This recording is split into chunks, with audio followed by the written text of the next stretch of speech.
Poverty in the UK is up, despite the minimal efforts of the Labour government, with more than 13 million people now in relative hardship. The figure includes 4 million children, and the number of pensioners living in relative poverty increased from 1.49 million to 1.69 million, according to the BBC. Oh, it doesn't matter because it hasn't affected you. You're one of the lucky ones. Maybe, but for how long? A person is considered to be in relative poverty if they are living in households with income below 60% of the median average income of the population. What these figures really show is the gap between announcements and outcomes. Start with the headline: 13.4 million people in relative poverty, up by 500,000. That's hugely damaging to a Labour government because it means nothing fundamental has changed. For years, poverty in the UK has been stuck at a high level, hovering around 1 in 5 people.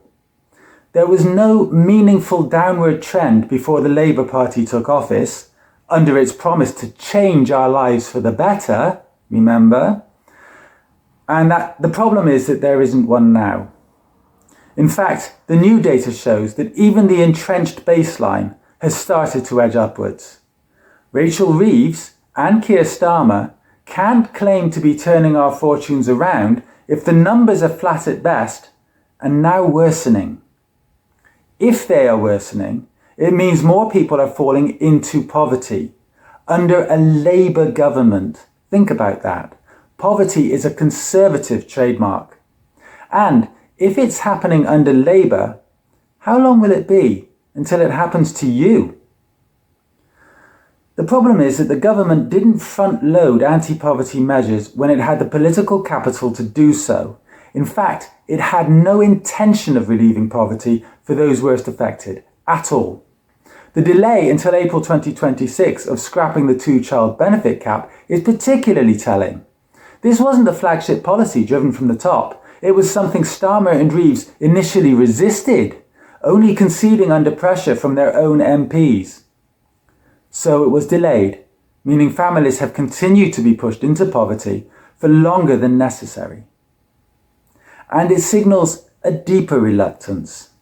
If the most effective measure to cut poverty had to be forced onto our leadership, it's hard for Starmer and Reeves to argue that there is a broader, proactive strategy behind it.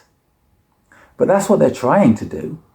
In other words, they are misleading you.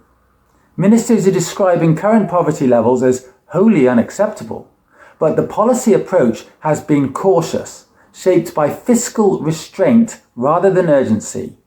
There has been no large-scale redistribution, no major overhaul of social security, and no serious attempt to tackle the structural drivers of poverty, such as housing costs or low pay. So the outcome we're seeing isn't surprising. Poverty remains high, and the government is pointing to future improvements that haven't materialized.